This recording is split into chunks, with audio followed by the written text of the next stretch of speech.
Today I want to deal with the asthma, the pathology and pharmacology in an integrated approach. Okay, so let's start with the lungs. So this is the bronchus. I take a cut section of the bronchus and you can clearly notice this is the lumen, and the lumen is very dense, very widened.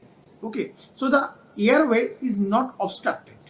But in this case, when the lumen is become narrowed, there are very much secretion of the mucin and other inflammatory cells. This is called asthma. Okay, so let's start with pathological part of the asthma. Okay, so they are the ciliated columnar epithelium of the respiratory tract, and over these cells there are antigen presenting cells also present. In these antigen presenting cells, there are various antigen can bound. When the antigen presenting cells and various antigen is bounded, there is type 1 hypersensitivity reaction is occurred. And in case of type 1 hypersensitivity reaction, the bronchoconstriction and inflammation is occurs, and therefore Th2 T helper cell 2 response is started. So this is how the asthma occur. So come with various antigens. What are the various antigen can occur this asthma? Firstly, there may be dust and pollen factors. There may be dust and pollen factors. If dust and pollen factors, pollen grains are the asthmatic antigen, then this type of asthma is called atopic asthma. If the antigens are virus, cold exposure or smoking, then this is called non-atopic asthma. And if the antigen is come from the chemical dust, chemical fuels, then we can call it occupational asthma.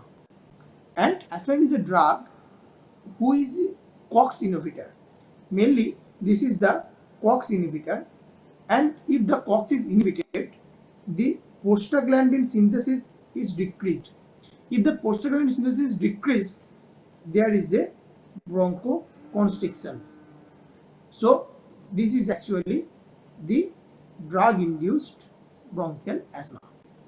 And in case of atopic, there is allergy which is most commonly seen, the atopic rhinitis. Okay, so this is the classification or the category of the asthma. First is atopic, then non-atopic, then occupational, and that is drug induced. Okay, now start the pathogenesis. So firstly, the first exposure. So there is the first exposure. When the first exposure is done, then it's bind with the APC cell and helper cell T cell or T helper cell 2 response is started.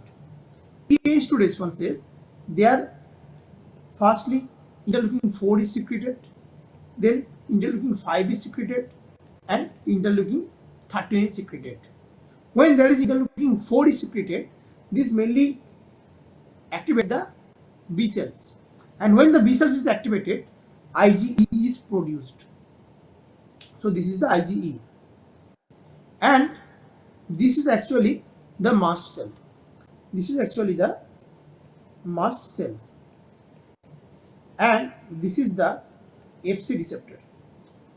The IgE bound to the Fc receptor of the mast cell.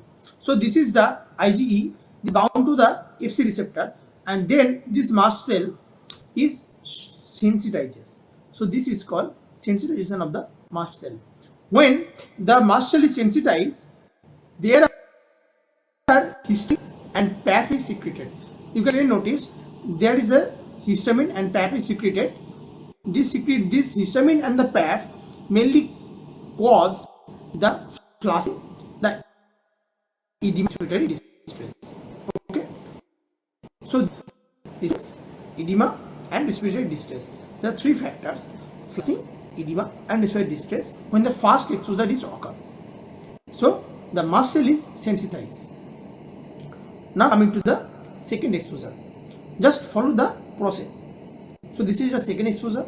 You can clearly notice there is the antigen when this antigen bound to the sensitized mast cell, there is already IgE which bound with the Fc receptor, and this is a mast cell.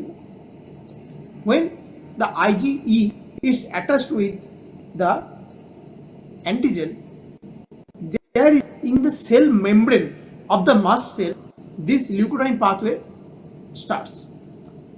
The phospholipid of the cell membrane of the mast cell is acts with the phospholipase A2 enzyme, and it produces arachidonic acid.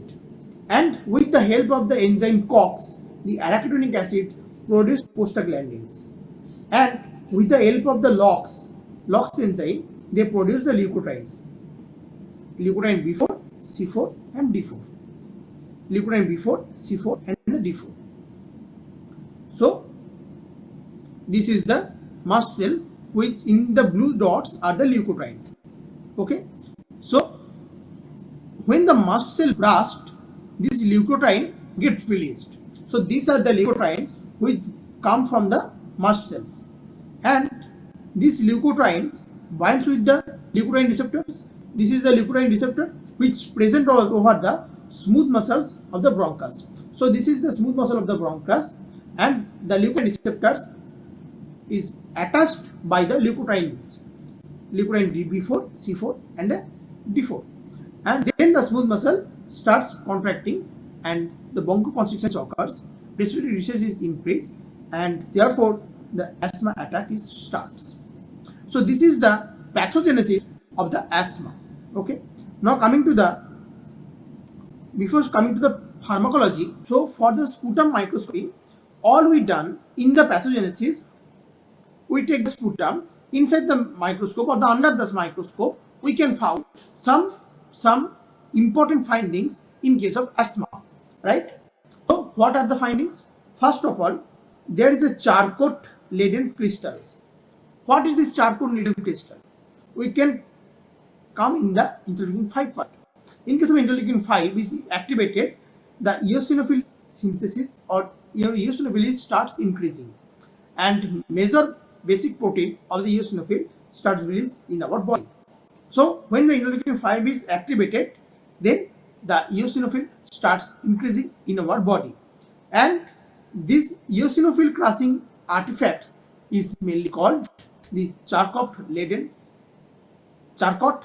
crystals, CLC.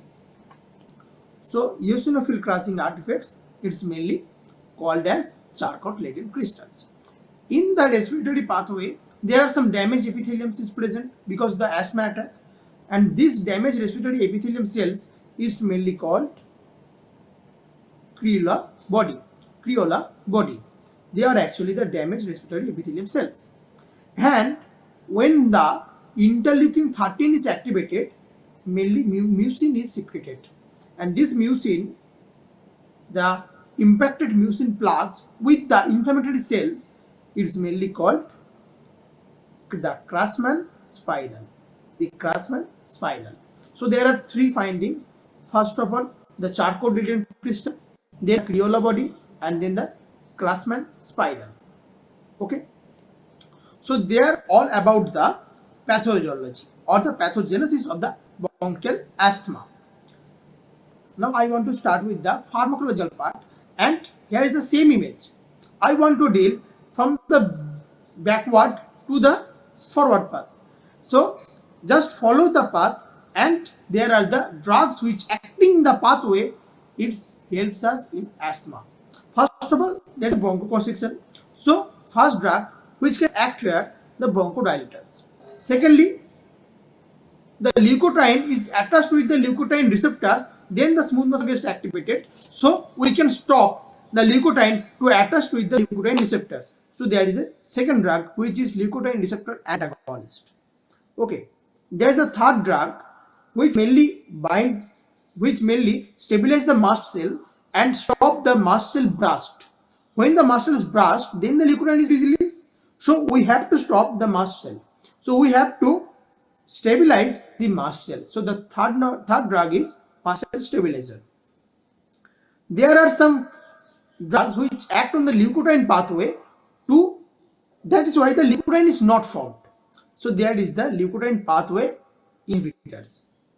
And there is a number 5, which mainly helps in antigen antibody reaction stopping. So they help in when the antigen and the antibody is not bounded. Okay, so there is a 5, 1, there is a second 5, there is a 4, and there is a 5. So there antigen and antibody where the bounding is occurs, there is a drug, it's called monoclonal antibody, which mainly inhibit the antigen antibody reaction. Okay, so let's start with 1, which is the bronchodilators. So there is a smooth muscle of the bronchus where there are 2 receptors. One is M3 receptor. When M3 receptor is activated, then the calcium pathway is activated and it's cause bronchoconstrictions. Okay, but when there is another receptor, which is beta 2 receptor. When the beta 2 receptor is activated, in cyclic AMP pathway it starts, and it's called bronchodilation pathway. Or when the beta 2 is activated, cyclic AMP is activated and bronchodilation occurs. So first we can stimulate or we can help the beta 2 receptors. So there are beta 2 agonists. There are 3 classes in the beta 2 agonist. First one is short acting drugs. There are examples like TPA, terbutaline, carbuterol, and albuterol. They are very easy. Terbutaline, carbuterol, albuterol. Okay, TPA. They are very easy. They are long acting. What are they? Salmeterol, formoterol. Okay, so they are very easy. Salmeterol, formoterol. And there are some very long acting. What are the examples? Carmeterol. Okay. If you remember the meterol path, so there are many drugs you can clearly in your mind, in your brain, like carmeterol, salmeterol, formoterol. They are very easy. Now coming to the fast acting drugs, which mainly used in the acute attack of asthma. What are they? They are albuterol, and formoterol. Albuterol, albuterol, and formoterol. They are the fastest acting drug which help in acute attack of asthma. Okay. Now coming to the another group. This is there. The muscarinic receptor is there. So we can inhibit the muscarinic receptor. So the drug is acting on the muscarinic receptor, inhibiting. They are actually the anticholinergic, and the anticholinergics are drug of choice of the COPD patients, and they actually add-on drugs of the bronchial asthma. What are the examples? They are the ipratopin, they are the aclidinium,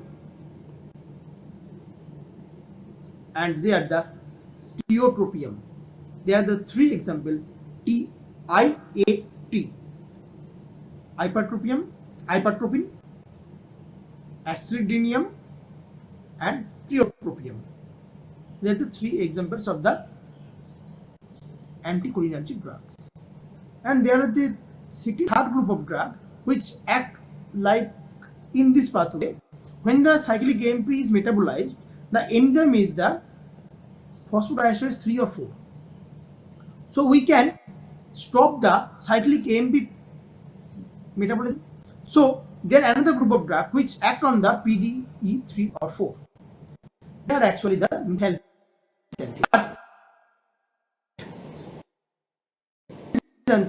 But the methylxanthine have many pathways. First of all, they can inhibit the PDE4 or 3. They can inhibit the adenosine receptor. They can stimulate the histone deacetylase. They can stimulate the IL-6. They can help in the apoptosis of the neutrophils. So there are the 5 mechanisms of action of the methylxanthine. The examples are theophylline and aminophylline. Okay. So what are the mechanisms of actions? Inhibit the PDE3/4, inhibit the adenosine receptors, stimulation of the histone deacetylase or deacetylase, increase the IL-6 in apoptosis of the neutrophils. So when they inhibit the PDE3/4, or the adenosine receptor, they actually help in the bronchodilation. When they act on the histone deacetylase IL-6 and apoptosis of the neutrophils, they are actually acting as anti-inflammatory drugs. So what are the examples? The examples are the theophylline and the aminophylline. Okay.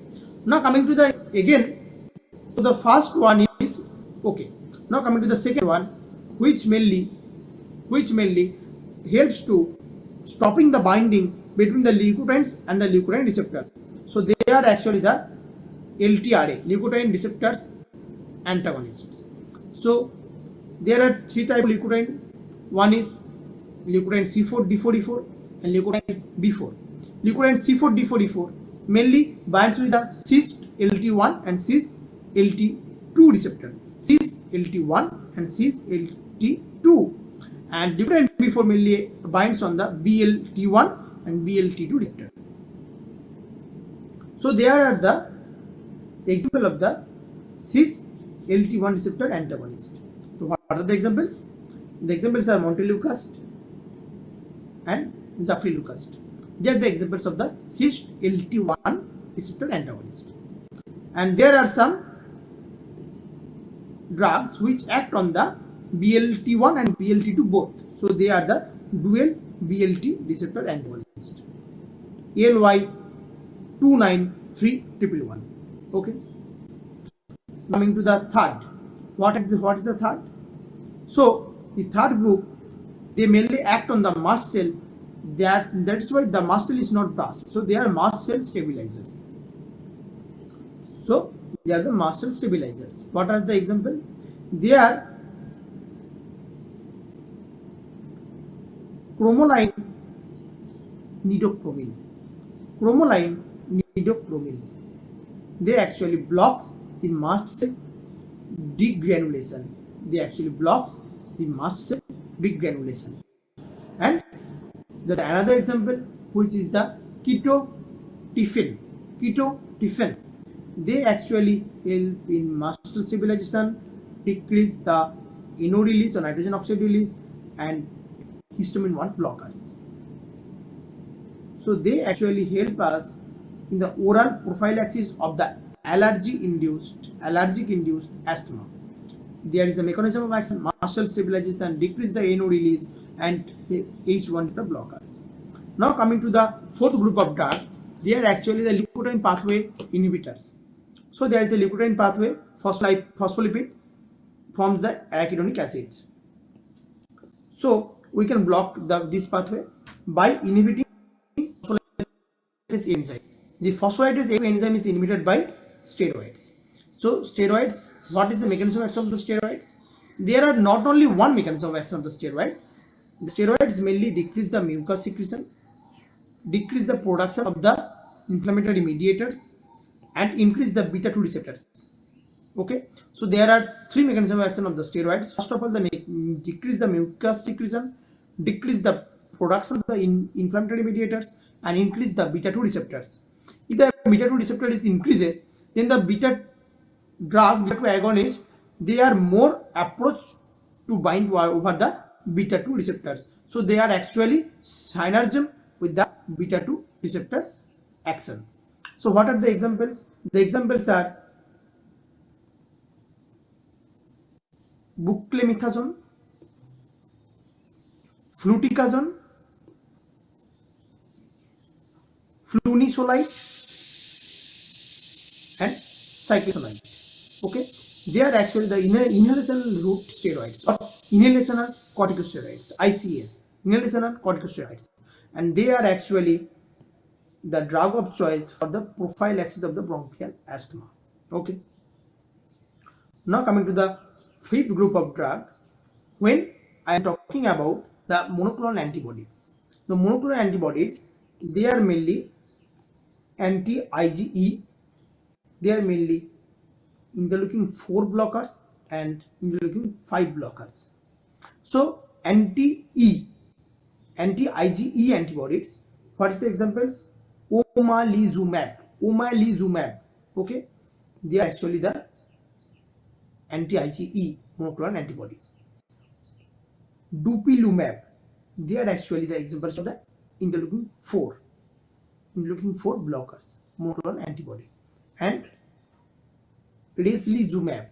They actually act as a interleukin-5 blockers, and this is also a monoclonal antibody. So this is the pharmacological path of the bronchial asthma. Now I want to deal with the treatment of the acute attack of the asthma. So there is a 3 age group I divided: 0 to 5, 6 to 11, and more than 12. When there is a 6 to 5 group of age, we can prescribe the short acting beta 2 agonist. When there is a 6 to 11 year age group come in my OPD or in my clinics with the acute attack of bronchial asthma, we provide them SABA or short acting beta 2 agonist and ICS or inhalational corticosteroid. And if there is a 12 year over age come in my OPD or in the clinics, we can provide the fixed dose combination ICS plus formoterol. And if there is alternate, a short acting beta 2 agonist and ICS. So this is the treatment protocol of the acute asthma attack. Coming to the last topic, side effects of the bronchial asthma drugs. So I take one group and I will tell the all side effects of the drugs. First of all, the beta 2 agonist. They are the tremor, palpitations, hyperglycemia, and transient hypokalemia. They are the side effects of the beta 2 agonist. Anticholinergic. The anticholinergic side effects are dry mouth, urine retention, and glaucoma. So dry mouth, urine retention, and glaucoma are the side effect of the anticholinergic drugs.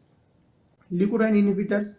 The hepatotoxicity is the side effect of the leukotriene pathway inhibitor drugs. And there is another syndrome, Chester syndrome, is mainly associated with the leukotriene inhibitors. And coming to the methylxanthine, they inhibit the PD3 or 4. That is why the side effects are hypotension, headache, nausea, and vomiting. And when the methylxanthine inhibit the adenosine receptors, the side effects are seizure, arrhythmia, and hyperglycemia. So they are the side effects of the anti-asthmatic drugs. The methylxanthine, they act on various mechanisms, so the side effects is vary. Okay, maybe seizure, maybe hypotension due to the blocking of PDE3/4 and adenosine receptor both. Okay, so there is the main approach of the pathology and pharmacology both along with of the bronchial asthma. Thank you so much.